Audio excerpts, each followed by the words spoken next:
మనతో పాటు ప్రజావాణిలో మనతో పాటు మాట్లాడడానికి స్నేహ గారు ఉన్నారు. ఒకసారి వాళ్ళని అడిగి తెలుసుకుందాం. మేడం చెప్పండి, మీ ప్రజా సమస్యల మీద మీరు పోరాడుతున్నట్టు అనిపిస్తుంది, అసలు ఏంది? అన్న నమస్తే, నా పేరు గట్టు స్నేహ, మంచిర్యాల డిస్టిక్ మందమరి మండలు. నా పైన 2018లో అటెంప్ట్ మర్డర్ జరిగింది. దానికి రీజన్ ఇప్పటి వరకు తెలియదు. అది ఒక టెంపుల్లో దర్శనానికి వెళ్ళినప్పుడు శటగోపంతో. దానివల్ల 5 years నుంచి కూడా నేను ఫంక్షనల్ డిసార్డర్, అంటే నా బాడీలో పార్ట్స్ పనిచేయవు. చూస్తే అలా కనిపించట్లేదు కదా. నేను ఒక స్ట్రాంగ్ టిప్టోమర్ 20 mg వేసుకుంటే 3 days నిద్రలోంచి లేవను. అది కూడా చూపిస్తా. సో ఇదేంటంటే నాకు జరిగింది కదా అన్యాయం, నేనైతే తట్టుకొని బ్రతకగలుగుతున్నా. నేను మా అక్కయ్య ఇద్దరమే పోరాడుతున్నా. దీంట్లో మా లోకల్లో ఉన్న లోకల్ లీడర్స్ కోసం చెప్తాను. టీఆర్ఎస్లో కానివ్వండి, చిన్న లీడర్ అయితే చాలన్నా, ఇక వాళ్ళే భూ కబ్జాలని. మాది Singareni coal belt area, Singareni quarters ఉంటాయి. ఖర్చిప్స్ చేయడం అంటారు మా దగ్గర. అంటే ఇప్పుడు మాకు ఇల్లు లేదు జనరల్లీ, ఓకే. మేము ఒకటి ఆపుకుంటే మమ్మల్ని బయటికి వెళ్ళగొట్టైనా దాన్ని వాళ్ళు తీసుకోవాలి. అదేమన్నంటే TBGKS అంటారు అన్నమాట. మాట్లాడడానికి లేదు. ఎదిరించి ఇది ఏంటన్నా అని మాట్లాడితే నువ్వు నక్సలైట్ అంటున్నారు. మరి నక్సలైట్లు కూడా అన్నయ్యలు అక్కయ్యలు మీరు వినండి, నేనైతే నక్సలైట్ను కాదు. అడవిలోకి వచ్చేంత ధైర్యం నాకు లేదు.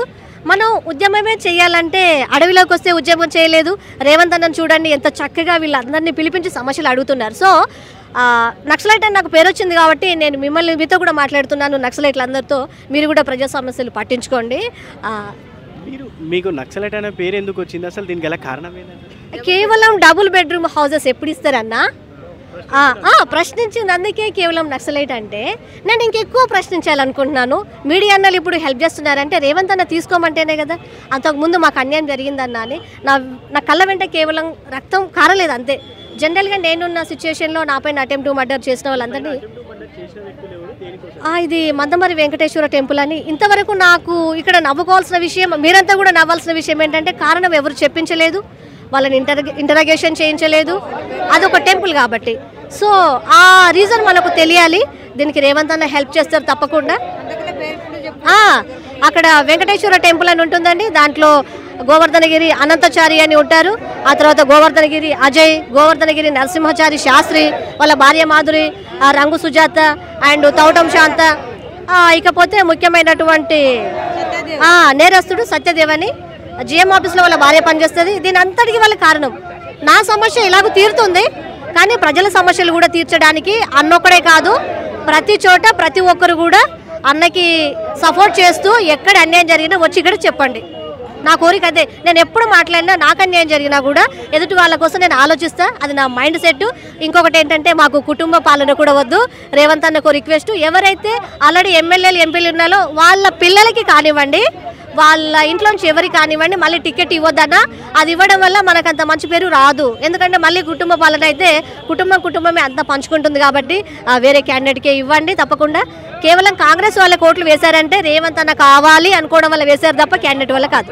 గత ప్రభుత్వంలో చేసినటువంటి న్యాయాలు కానీ అన్యాయాల గురించి మీరేమైనా చెప్పాలి? అంటే గత ప్రభుత్వం పూర్తిగా అన్యాయం చేసిందని నేను చెప్పను, కానీ న్యాయ విషయంలో మాత్రం పోలీసులు కానివ్వండి, లోకల్ లీడర్లు కానివ్వండి, ఎవరికి న్యాయం జరగకుండా చేశారు. ఈ పెన్షన్స్ ఇచ్చారు బాగుంది, రైతు బంధు ఇచ్చారు బాగుంది, కళ్యాణ లక్ష్మి ఇచ్చారు బాగుంది.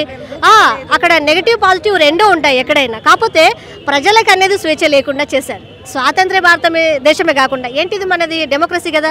Democracy is the for the people, by the people, of the people, written by Abraham Lincoln. ఇది నాకు చాలా నచ్చుతుంది. బట్ అలా లేదు.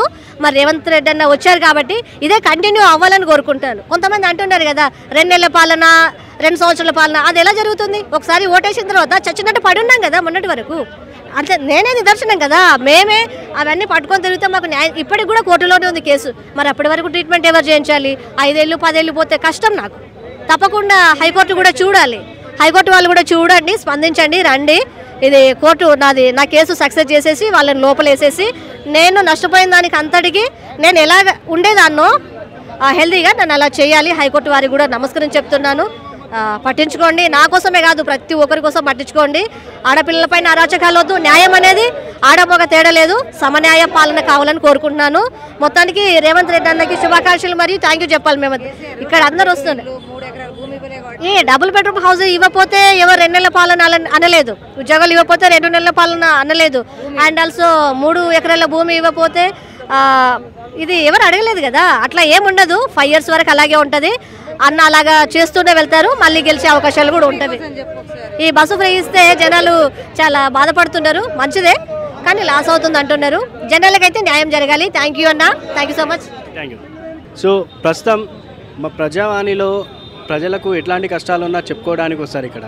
కాకపోతే ఇప్పటికీ నేను 4 సార్లు తిరిగినా నాకు న్యాయం జరగలేదు, నేను ఎన్నిసార్లు వచ్చినా అంటూ ఒక వ్యక్తి ఉన్నారు. ఆయనను అడిగి తెలుసుకుందాం. ఆయన అసలు ఎన్నిసార్లు వచ్చి ఎన్నిసార్లు ప్రజావాణిలో ఆయన అప్లికేషన్ పెట్టుకురు, ఆయనకు ఎందుకు న్యాయం జరగలేదు అనే విషయాన్ని మీద మనం ఒకసారి అడిగి తెలుసుకుందాం. చెప్పండి సార్, ఎక్కడి నుండి వచ్చారు, అసలు ఏంటిది? సార్ నమస్కారం, నా పేరు పుష్పా కిరణ్ కుమార్. మా గ్రామం వచ్చేసి స్వాములవారి లింగోటం, మండలం నాంపల్లి, జిల్లా నల్గొండ వాసిని సార్. నేను లాస్ట్ ఫ్రైడే రోజు రావడం జరిగింది 2 వారాల కింద. ఆ తర్వాత మంగళవారం మళ్ళీ రావడం జరిగింది. మళ్ళీ ఫ్రైడే రోజు కూడా వచ్చాను. మళ్ళీ ఈరోజు ట్యూస్డే రోజు మళ్ళీ వచ్చాను. కానీ నేను ఈరోజు నేను లోపలికి వెళ్ళలేదు. కానీ ఇక్కడ మీడియా ద్వారా దయచేసి నాకు ఇప్పుడు ఊర్లో మా పారు కూడా కూల్చేసి ఉన్నది సార్. ఊర్లో నా యొక్క తలుపులు విరగొట్టబడి ఉన్నాయి. నా ఇల్లు మొత్తం ఓపెన్గానే ఉన్నది సార్. ఎందుకు అట్లా గులగొట్టిరు, ఎవరు గులగొట్టిరు, దేనికి సంబంధించిన వ్యక్తులు, అసలు దానికి కారణం ఏంది? కారణం సార్, నాపై గత 10 సంవత్సరాలుగా నేను ఊర్లో ఒంటరిగా ఉంటున్నాను. మా పాలివారు నానా విధాలుగా నన్ను ఇబ్బందులు పెడుతున్నారు. ఇప్పుడు నేను కట్టుకున్న ఇల్లు కూడా నాకు 12 రూమ్ల స్థలం ఇవ్వకుండా కేవలం 6 రూమ్ల స్థలంలో నేను ఇల్లు కట్టుకున్నాను. అక్కడ కూడా ఈ స్థలం మాదనేసి ఇక్కడ మీరు చూడొచ్చు.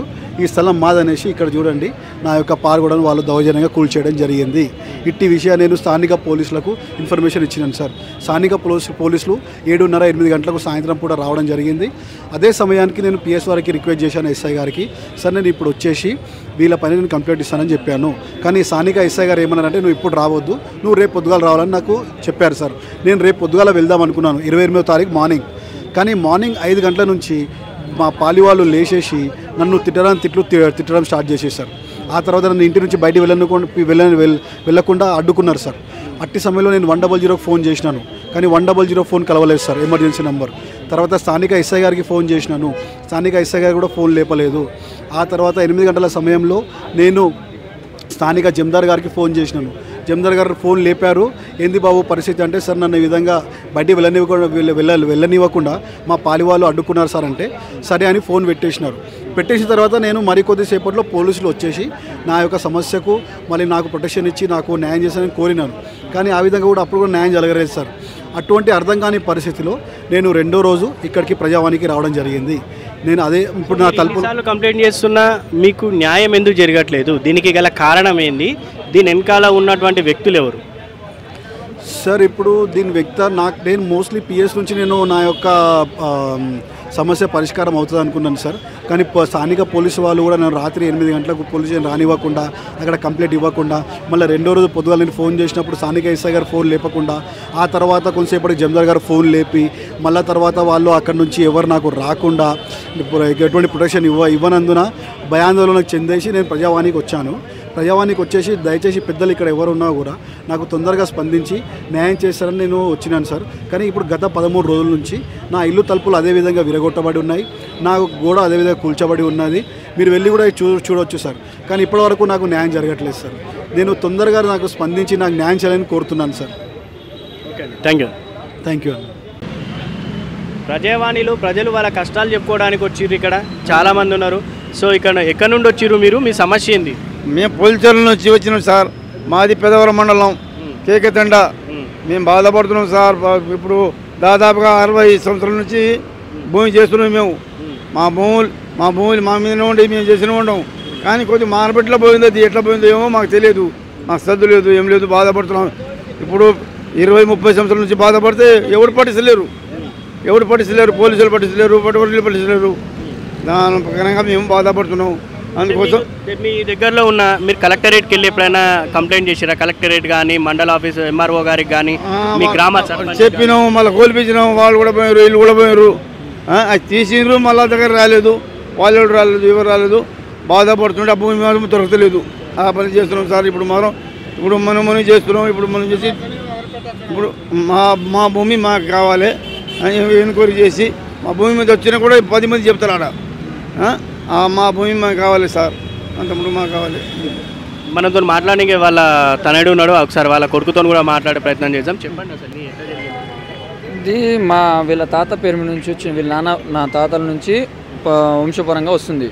దాని తర్వాత వీళ్ళ నాన్న పేరు మీద వచ్చిన తర్వాత కొన్ని రోజులకు వీళ్ళ ఆస్తి పంపకంలో ఉన్నప్పుడు కొన్ని వచ్చిన తర్వాత డైరెక్ట్ ఏం చేసింటే వీళ్ళు అది వీళ్ళ ల్యాండ్ మొత్తం వేరే వాళ్ళ పేరు మీద మార్పిడి అయింది. అది ఎట్లయిందో తెలియదు. వీళ్ళకు చదువు రాదు, ఏం రాదు. మేము బయట ఉన్నాం కాబట్టి మాకు కూడా పెద్ద ఇష్యూ తెలియదు. భూమి కబ్జా మీద అయితే వీళ్ళే ఉన్నారు. కానీ వీళ్ళ పేరు మీద నుంచి మేము ప్రైవేట్ సర్వే కూడా పెట్టించినాం. ఆల్రెడీ ప్రైవేట్ సర్వే పెట్టినాం, అన్నీ చేసినాం. మళ్ళీ కలెక్టరేట్ ఆఫీస్కి ఇచ్చినాం ఫాము, మళ్ళీ ఎంఆర్ఓకి ఇచ్చినాం, అందరికి ఇచ్చినాం. కానీ ఎటువైనా మాకు ఉపయోగం అనేది రాలేదు. ఇంకోటి విషయం ఏంటంటే వీళ్ళకు పెద్ద మనుషులు కూర్చోబెట్టినాం, గ్రామ పంచాయతీలో కూర్చున్నాం, చేసుకున్నాం. అయినా కానీ అవకతవకలు ఉన్నా కానీ చేసుకుందాం అన్నా కానీ రావట్లేదు. ఎట్టయినా ఉన్నానే మాకు ఇక్కడ కొంచెం న్యాయం జరుగుతుందేమో అని మా మీద చేయాలని వచ్చినాం. ఇక్కడ అదే ఆసక్తితో వచ్చినాం. ఇది కూడా కాకపోతే మరి మేము చేసేది ఏం లేదు. ఇక మేము ఏడన్నా పోయి బతకాల్సింది, ఇక కూలి నాలు చేసి బతకాల్సింది. ఇక అంటే ఇదంతా ధరణి వచ్చినాకనే ఇదంతా స్టార్ట్ అయిందా? అంత ముందు నుంచి ఉంది. ధరణి రాకముంగటి నుంచి కూడా అంతే ఉంది. అందరి సమస్యలు గ్రామ పంచాయతీలో కూర్చున్నాం, పెద్ద మనుషుల తీర్మానం కూర్చున్నాం. మేము ప్రైవేట్ సర్వే కూడా పెట్టుకున్నాం. ప్రైవేట్ సర్వే కూడా పెట్టుకున్నా కానీ మాకు ఎటువంటి ఉపయోగం లేదు. డబ్బులు పోతున్నాయి, పాలల దగ్గర రావట్లేదు. ఇంకోటి గ్రామంలో ఉన్న సర్పంచులు ఉన్నారు, అందరు వచ్చిర్రు. కానీ గ్రామంలో ఉన్న ఎవరు ముందుకు వచ్చినా మా పట్ట మాకు చేయడానికి ఆస్కారం చూపెట్టట్లేదు. మేము ఈ విషయం ఎంఆర్ఓకి చూపెట్టినాం, ఎంఆర్ఓ దగ్గర తీసుకుపోయినాం, కలెక్టర్ ఆఫీస్ కూడా పోయినాం, అన్నీ ఇచ్చినాం. కానీ మాకు ఉపయోగం అనేది ఏం లేదు. ఇంకోటి మేము ప్రజావాణిలో ఇక్కడ అవుతుందంటే చాలా వరకు విన్నాం, అవుతుంది జరుగుతుందంటే వచ్చినాం. ఇది కూడా కాకపోతే మరి మేము చేసింది లేదుగా. మా మామ కూడా చనిపోవడం జరిగింది. అయినా కానీ చిన్న అన్నదమ్ములు ఇద్దరు తిరిగి ఆస్టకు వచ్చి ఆయన చనిపోయిండు. ఇప్పుడైనా చేపిస్తామంటే ఇప్పుడు కూడా లేదు. వాళ్ళు కూలి నాలు చేసి బతుకుతారు అంతే, పగానే లేదు. ఓకేనా, థ్యాంక్ యూ.